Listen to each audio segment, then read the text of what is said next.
Les grandes gueules. Tout sur les dessous de l'actu. Ici, l'actu rime avec liberté de ton sur Radio Espace. Également sur Kaniazik, vous nous écoutez partout du côté de Kindia sur cette radio. Merci de nous rejoindre. La suite de l'enquête dans un instant. Notre invité, déjà dans le locaux, il se prépare, il faut le dire, il bititi en Guinée, alors que le débat en vue d'une réforme constitutionnelle se pose.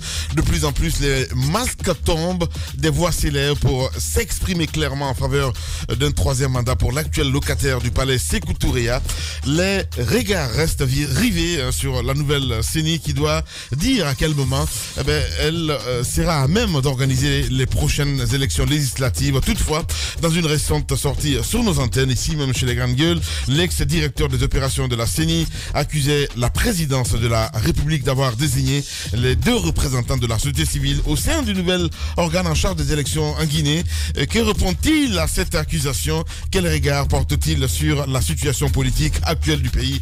Donc, dans sa courma, il faut le rappeler, il est le président du CNOSC, notre invité ce matin dans cette émission Les GG. On continue cette enquête, Moussa, avant de partir avec quelques réactions des auditeurs également. Allez-y. Je tentais de citer les écarts entre les chiffres de la LONAGUI et les chiffres qui ont été recoupés par l'inspection générale d'État.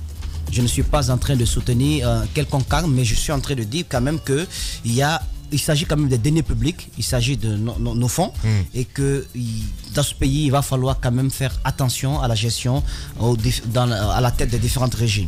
Alors, vous avez quand même au niveau des impôts et salaires, vous avez un montant de 476 621 545 francs guinéens. Et l'inspection générale d'État n'a reconnu, au niveau des salaires, n'a reconnu que 476 000, a reconnu le même montant plutôt. Au niveau de l'UNFPP, les cotisations qui ont été données là ont été également reconnues. Au niveau du CNLS, également, le montant a été reconnu. Au niveau du trésor public, les montants ont également été reconnus. Autre charge, ce que je trouve assez curieux, autre charge, vous avez 3 916 881 563 francs guinéens. Au niveau d'autres charges. Alors, donc, vous avez donc les dépenses détaillées pour un montant de 36 809 989. Bon, je me suis trompé encore, hein, comme quoi, carrément. 36 809 989 720 francs guinéens. Et l'inspection générale d'État note 25 589 900 574 francs guinéens. Donc vous avez l'écart quand même de 11 220 89 141 francs guinéens. Donc voici le travail qui a été donc fait, le travail de comparaison des chiffres. Maintenant, dans le courrier de M.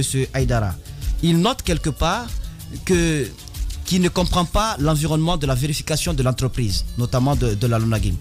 Il dit en effet, je ne fais que lire ce qu'il a écrit. Oui. Il n'est de secret pour personne qu'en plus du fait que j'ai dénoncé son immixtion dans la gestion de la LONAGUI, M.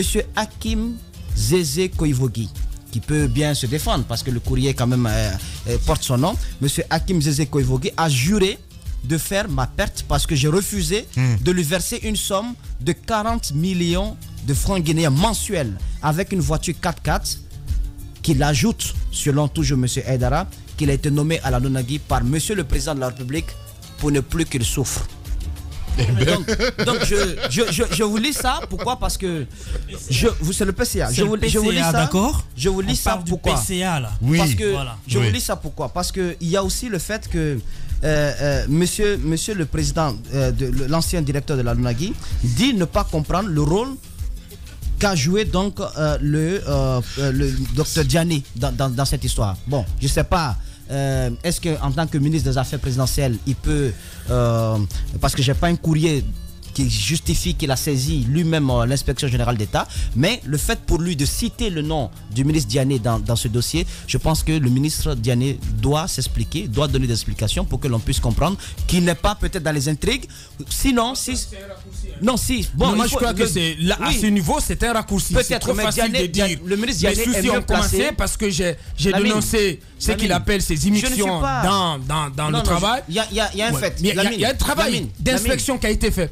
sur lequel on pourrait aussi revenir là-dessus. Sur lequel on peut revenir. Abakar, s'il te plaît. Ouais. Je ne suis pas. Non, je suis dans le même Abakar a le droit de dire ça. C'est son point de vue. Mais je ne suis pas non plus en train de dire que Diané est coupable de quoi que ce soit. Mais je suis en train de dire qu'en fonction des textes. Tu ne l'as pas dit. En fonction des textes, personne n'avait le droit d'octroyer à ces sociétés des jeux une quelconque autorisation pour faire du jeu physique. Personne. Non, même pas le ministre Diané, il n'a pas ce droit. Voilà, il n'y en a pas de preuve, on n'a pas de preuve qu'il s'est mêlé.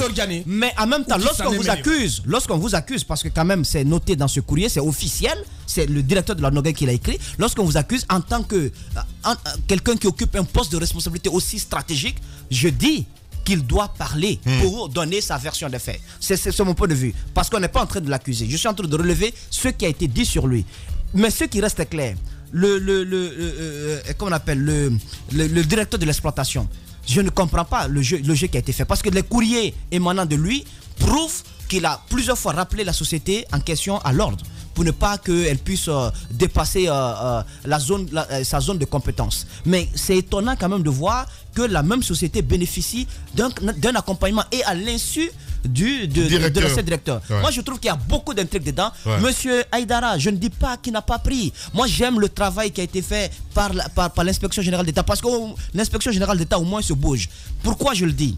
Parce qu'au niveau de la Cour des comptes, Lamine, il faut qu'on parle de la Cour des comptes. Parce que là, c'est un véritable problème. Il y a un budget qui est donné. La loi L/2013/046/CNT du 28 janvier 2013 porte sur l'organisation et les attributions, fonctionnement également de la Cour des comptes. Il est dit à l'article 2 de la loi que la Cour des comptes est une juridiction et ses membres ont le statut de magistrat.